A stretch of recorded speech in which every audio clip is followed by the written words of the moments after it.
Institution of Engineering and Technology, one of the world's oldest and the largest engineering societies. His passion is to build high-performance, scalable communities that use technology to create impact. He works with over 1,000 volunteers in South Asia in high-impact areas like future technologies, future of mobility and transport, and future of work. Without any further ado, over to you, Mr. Sanyal. Good afternoon. Very happy to be here, and we are running late, so without much ado, I'll start off with my talk. So, I'm going to show you gentleman. This gentleman's name is Professor Steven Pinker. Professor Steven Pinker is the Johnstone Family Professor of Psychology at Harvard University. His academic specializations are visual cognition and developmental linguistics. He has written 5 books, won numerous awards. He's also one of the top 10 most popular teachers in the world. Now, if you wanted to do a course with Professor Steven Pinker, which my son who is doing psychology wants to do, is aspiring to do that, you will have to go through an extremely rigorous selection process of Harvard. Then you have to fly, if you're successful, then you fly halfway across the world, and then figure out your accommodation, figure out how your living expenses will be, and then cough up an equivalent of approximately 21 lakh Indian rupees per year to do this. Or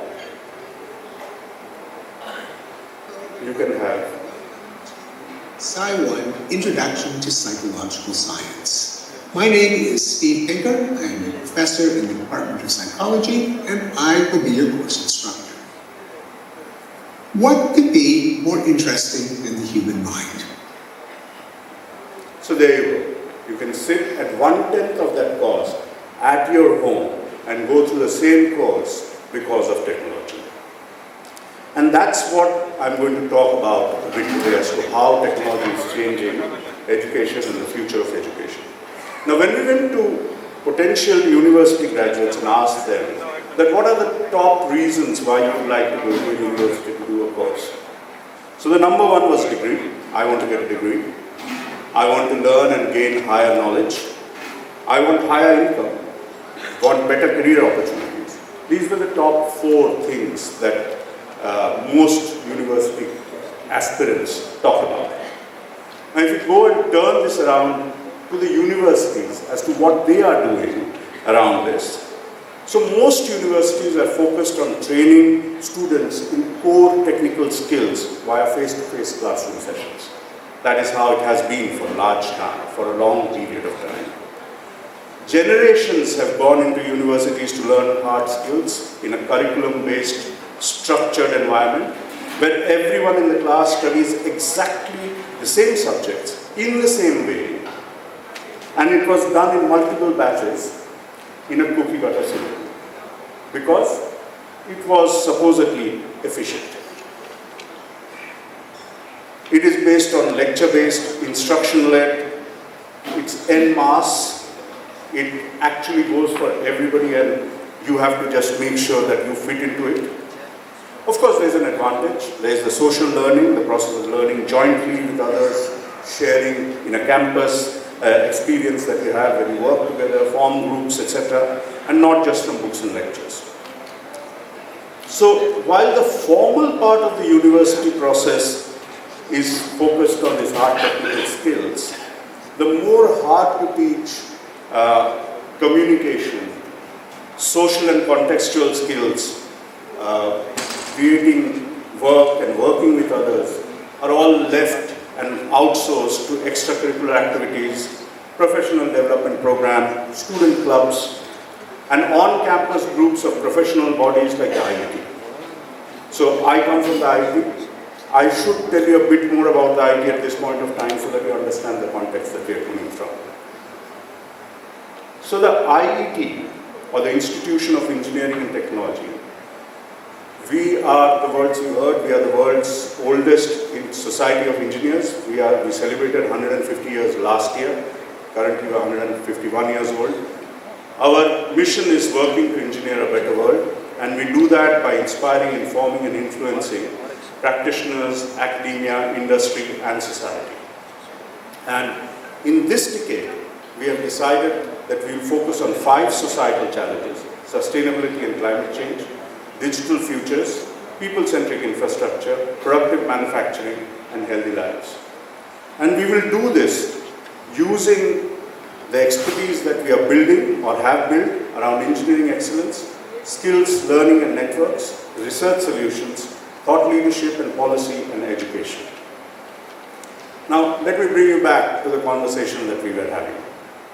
Now, with all these contexts that I said about what universities are currently doing and outsourcing, what is actually changing? This is how it was. So, online edutech, online skill building tools and platforms like Upgrad, edX, Coursera, Udacity, Udemy, Unacademy, and the IIT's own academy can be used to create a bespoke learning and skill building system, replacing the cookie cutter large university format. And we will, in the panel discussion, you will probably hear much more about this because we have some people who are working in this actually. Now what happens in this case? The learning becomes personal, it becomes specialized, it uses methodology and measurement and systems which is better aligned to the individual need rather than for everybody. It also allows flexibility. So it does not need to be in the same structure as university courses. Our curriculum are. It brings down the hard boundaries between the disciplines of science, humanities, and commerce. Intuitive and adaptive learning leads to higher interest from the learner and more likely to build specific skills and expertise more suited for the jobs of the future. Now with this all, there is a term which is used quite commonly, which is called the personal learning cloud. So when the personal learning cloud takes over and becomes more and more common, it starts to enhance the entire learning system. From online courses, it gets analytical tools and information systems, and it allows to make your experience of learning as a student much stronger. Now when I'm talking about universities now, but we'll come to executive skilling as well, which also will use the same principles as we go forward. So if we were to look at this reimagined scenario, this is how the roles of universities would become. So this is created by Professor Minhua Moldeven-Wu. I'm not very clear about the pronunciation, but he talks about the fact that as EdTech starts taking over the core technical skills, hard skills, universities will start focusing, the core of university will start focusing on the more rational, social, emotional learning that gives each educational institution a completely different and differentiated identity. So you learn the skills. So if you're going to learn physics or chemistry or engineering, the concepts or the technicalities of it will remain the same wherever you're learning. But the context of that will change wherever you are. And more importantly, the skills which organizations are more interested in or want but they don't find, which is about how do you work with others, how do you communicate, how do you have empathy. Those are the skills where universities will start playing a more active role in building towards that. So the ones which were outsourced to clubs and bodies, student bodies, will now start coming into the core of the universities. And it probably will soon be that you will see advertisements like this for admissions. If you see their biggest thing which is written in most bold, it's that the top 10 UK universities for social life, right? Rather than all the other normal university applications or advertisements that you see. So they are already, the thought process is already changing. Now if we were to move to the PLC, which I was talking about, PLC has got the personal learning cloud, has got 4 important characteristics. We already talked about some part of it.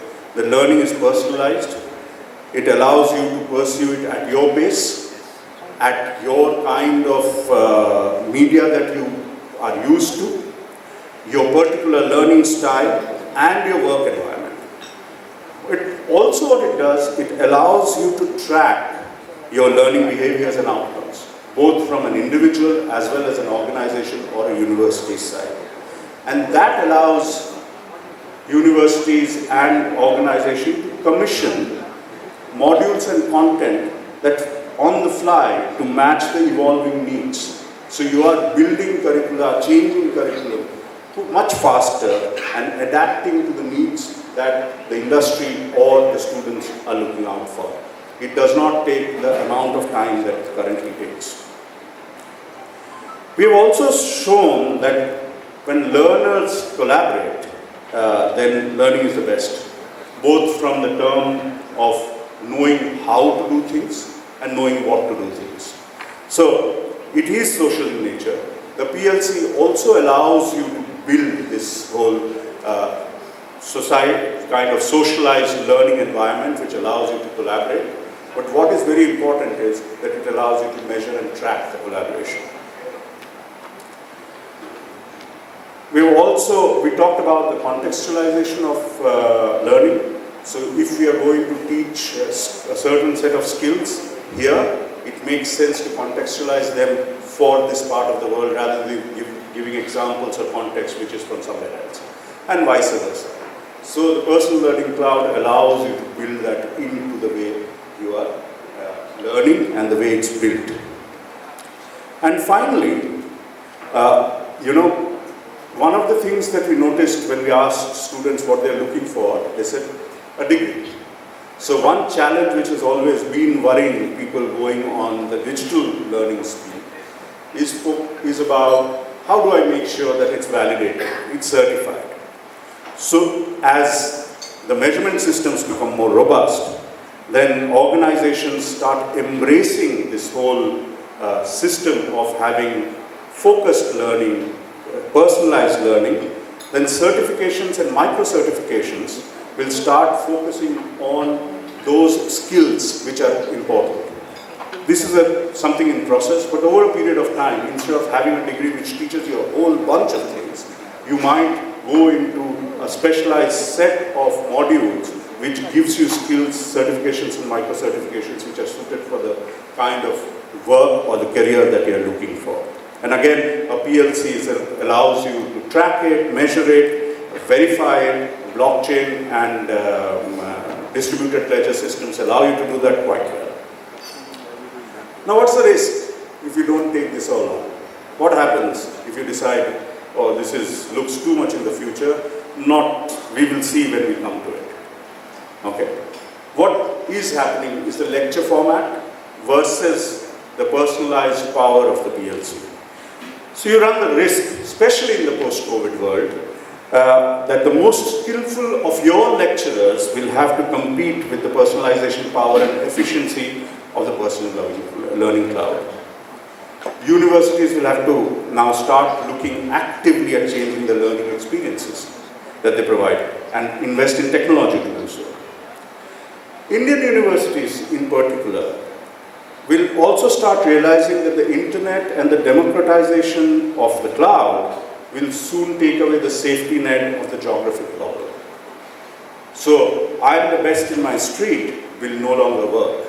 You will have to compete not only with your Indian peers which are spread across, but with what is happening globally through the internet and the PLC that offer superior learning experiences, not only to students elsewhere, but to the Indian students as well. Modernization of curriculum has to keep happening. People have to be on top of that. We cannot continue to work with curriculum which is dated. Hybrid modules will need to come in. Delivery systems have to be redesigned. However, the flip side of the geographic bubble going away is the world opens up for Indian universities as well. So which means if you have the right systems and create the right experience, the Indian universities have the potential to spread their net across the world from here. So that's about the higher education system. I'll take a quick couple of minutes talk about executive skilling as well. Okay. So executive skilling, one of the things that you need to know about executive skilling, I was quite surprised when I was reading about it, is of all the money which is spent on executive skilling around the world, only 10% makes a difference. 90% of executive skilling in the traditional format is just money lost. Because the ability to see the impact of what skills is done for executives and how it converts to actual application on ground, that gap is huge. The ability to measure that is low, and the intent or the will to be able to implement those changes is very different. I'll take an example. If you were to, let's say, learn driving, that's an example because all of us would probably be familiar with it. So you would go to a driving instructor, they will teach you how to start a car, it's one skill. How do you put it in neutral, how do you put it in gear, how do you make it move. Each of these skills are taught to you separately. Then you bring it all together and you practice those skills in a safe environment so that you don't have challenges. But if you continue to practice in that safe environment, which is the executive skills training room, you will not be able to actually use those skills. Unless you take your car out and drive in Bangalore traffic, increasingly complex levels of Bangalore traffic, you are not going to become a very good driver or an expert driver. And the feedback is immediate. If you are out on the road and you are not driving well, you'll probably hear some well-intentioned cuss words or somebody shaking a fist at you. The feedback is there and you keep improving yourself based on the feedback that you keep getting. The challenge in executive skilling is that because executives have been successful by using a certain methodology or a way of doing things, they are very diffident about using new things because they're worried what happens if it doesn't work. Organizations, unless they create a whole atmosphere for executives to use these skills, and it's okay to fail, it's okay to get feedback, it's okay to work on those and then become expert in that, will continue to see this 90% drop that they are currently seeing. So instead of spending all that money in actually putting your executives in classrooms, taking them away from work, use fraction of that to actually focus on how do you make sure the gap between learning and doing is measured and supported so that they get there. So the other thing is most executive education programs are designed as extension or substitute of MBA programs that are there, which are discipline breadth, skill set, strategy development, financial analyst. But the focus on relational communication and effective skills is seriously underplayed. Currently, that system does a very low part of that. So that is one of the areas which needs to be focused on. And I think as we get into, again, the answer to this, to a large extent, is the personal learning cloud. It starts moving the gap. The organization does skilling because of their organization's benefit.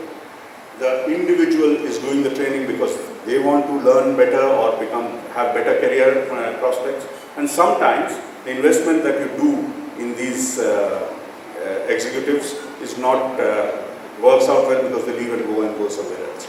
But the converse is true because some of the others who have learned somewhere else will come into your system. So that's fine. So these are the few things that I wanted to talk about. I think my time is nearly up. But I do want to tell you that the IET, as part of its roadmap for this decade, is working on a number of these things. We talked about one of the strategic themes, the skills, learning and network strategic theme of the IET, which is on for the next 10 years. I chair that theme globally, and using a digitally first approach, we are creating a knowledge hub through which people can build their PLCs and get the personalized learning that they want. We also do a huge amount of work with universities, especially engineering universities, as we help them move towards this future, which is coming sooner rather than later, and especially due to the acceleration provided by the pandemic. You know, as the IT, we keep doing these things around technology. In fact, I should tell you that in November 2020, 22nd of November 22, in Bangalore itself, we will run the Future Tech Congress, the IT Future Tech Congress, down the road in the Lalit Hotel, where a number of these future technologies applications will be discussed. Actually, the Future Tech is focused on decoding the demands of tomorrow's customers. So customers in terms of commercial customers and customers in terms of people like the ones we're talking about. I think all of you should come. Thank you so much.